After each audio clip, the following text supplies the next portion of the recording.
I've been up close and personal with some of the fastest Tour de France race bikes over the last few weeks and in the last 20 years as a bike journo covering the sport too. And in today's video, I want to share 10 tech tricks and setup tips to hopefully help us all ride faster and in more comfort. Because if it works for the pros, it should work for us mere mortal too, right?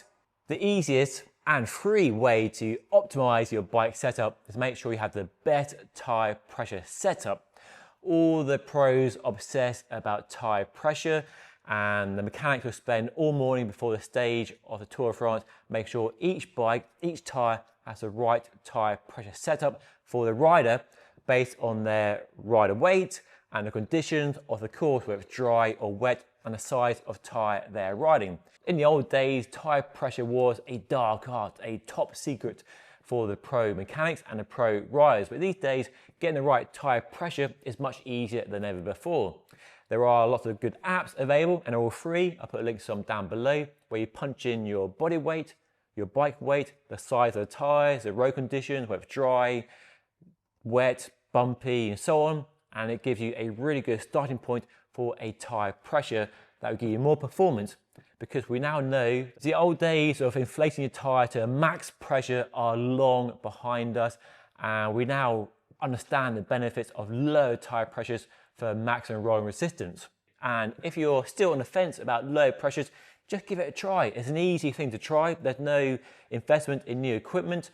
Just try a lower tyre pressure than you would have tried in the past and go out for a ride, do some control testing, and you will feel the benefits straight away. One of the biggest trends in the past few years in the pro peloton has been a move to wide tyres. The days of 23 and 25 mil wide tyres are long gone. And now, based on this year's Tour de France, a 28 and a 30 mil wide tyre are the standard choice for all the pro riders, whether they're a sprinter or a climber like Tadej. A wide tyre coupled with a lower pressure than ever before is the key to unlocking more performance and reducing the energy you lose through the vibration losses on a tyre deforming and deflecting on a rough road. Unless you ride a silky smooth tarmac, which is very rare these days, a low tyre pressure will give you more speed and more comfort too. The other tech trend that definitely worth copying from the pros is to not slam your stem. I know, controversial, right? In the old days, all pros and amateur wannabe pros would slam their stem, remove all spaces between the stem and the frame. But those days are increasingly behind us as more pros at this year's Tour de France, based on my evidence, are running a few spaces below the stem. And the idea is to offer a more comfortable position and more aerodynamic efficiency as well. Because by raising the stem, you bring the handlebars up, and what you do when you're riding crouch on the hoods, you have that nice 90-degree angle at the elbow, and that is more aero than a lower stem which straightens out your arm, because when your arm is like that, there's less surface area to catch a wind, which is counterintuitive, I know, because lower was thought to be more aero, but now the latest testing shows that a higher handlebar position is actually more aero than a slam position. It can also put your back and head and helmet into a more aerodynamically efficient position as well, so it's a win-win for aero and a win for comfort as well.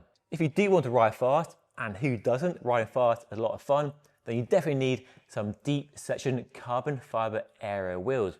They've been standard in the pro peloton for the last 10 plus years.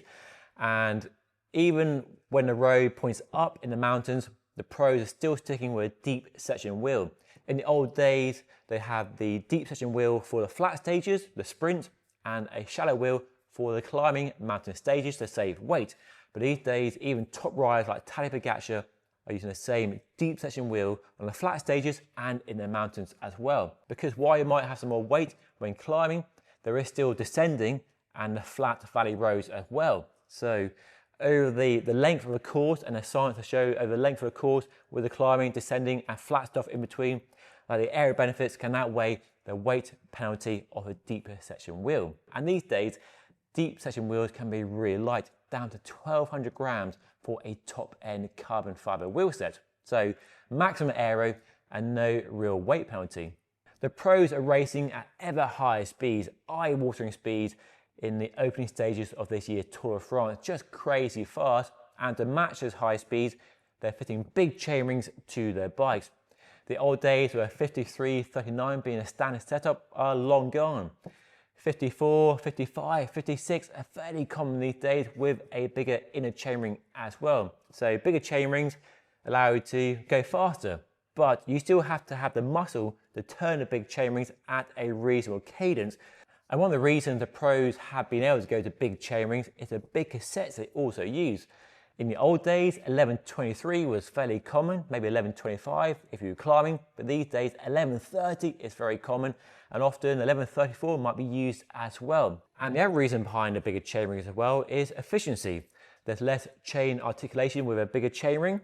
The chain isn't being bent as much as on a small chainring, and you can optimize the chain line in the middle of the cassette as well. So there are a few reasons why the pros are going to big chainrings.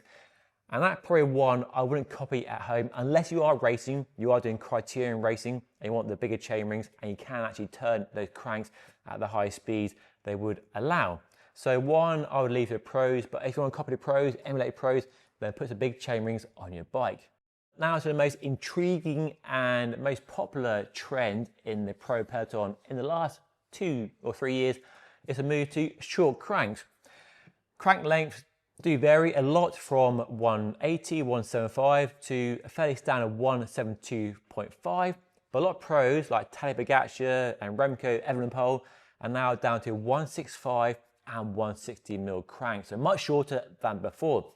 And there are a few reasons why they're going to short cranks, but it's worth bearing in mind it's definitely not a magic bullet.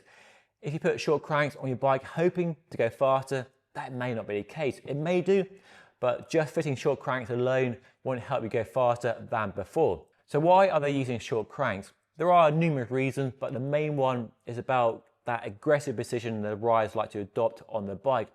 Really getting crouched low over the handlebars, moving the saddle forward in the rails, getting as far over the bottom bracket as possible, really adopting a time trial position on the bike. And the short cranks open up the hip angle and remove any restriction around the top of the legs and the hip when in that very extreme compact position on the bike.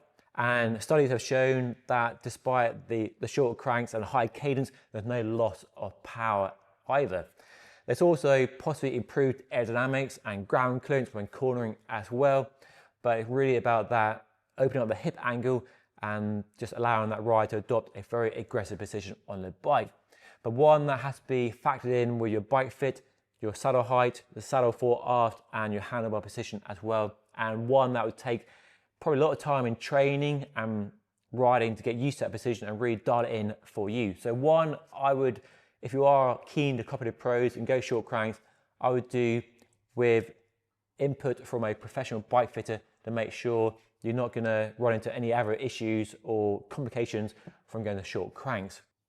A lot of these tips are focused on speed, but some are also based on comfort as well. Wide tyres, that higher handlebar position, and a very popular trend right now is a 3D printed saddle. And loads of companies are now offering them as well, and there's loads more choice on the market than ever before, from Specialized, Physique, Celitalia, and others. Some cost a fortune, but as we know here on Just Ride Bikes, there are cheaper alternatives if you shop around.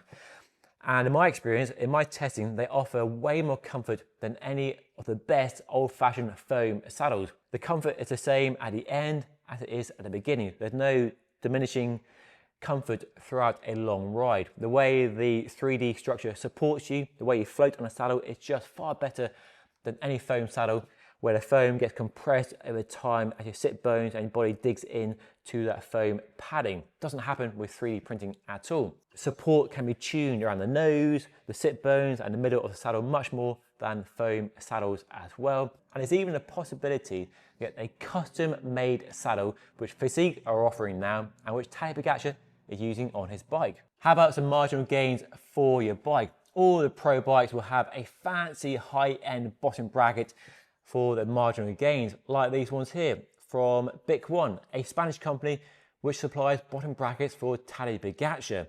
These are some of the nicest bottom brackets I've ever seen, made to a really high standard, super precision, Lovely high quality bearings, available with ceramic bearings as well, and just a really nice high-end bottom bracket. There are loads of options on the market these days as well, so a good bottom bracket is an easy upgrade on your bike. And a bottom bracket is an easy item to overlook on your bike. You spend more time on the tyres, the wheels, the handlebar. It's easy to forget the bottom bracket, but very important to not overlook the components on the bike. So invest in a high quality bottom bracket and your bike will thank you. One other detail that really stands out on a Tour de France Pro race bike, it's an easy one to copy. It won't win you a race, it won't guarantee you any more speed or comfort, but it will stop you dropping your chain, and that's a chain catcher. Pretty much most of the bikes have a chain catcher. It's a small metal arm that connects to the front derailleur and essentially acts as a safety guard, a nice safety measure to stop the chain dropping off the chain ring on bumpy ground or a bad shift into the bottom bracket shell and getting stuck between the frame and the chain ring, because if that happens, your race is over. You're being dropped from the peloton, it's game over. So a really easy and cheap and effective way to stop your chain dropping off the bike and ruining your day and your ride and your race. And finally, there's the bike, the frame, the most expensive part of the whole bike package. And it essentially comes down to, what you choose comes down to aerodynamics or lightweight, or somewhere in the middle. And the Tour de France peloton is full of choice and dilemma. And we are seeing some teams using one bike across the entire Tour de France, like a tarmac or a dogma. But we are seeing some riders switch from an aero bike, like a Carnago Y1 RS or Cervelo S5, to a lighter weight bike for the climbing stages, like a Giant TCR Advanced Pro, for example.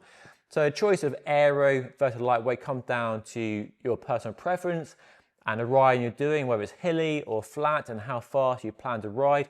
But at pros, while they have the choice of aero and lightweight, and they have the UCI weight limit of 6.8 kilos, we are seeing that aero is really becoming the main factor in what bike they choose.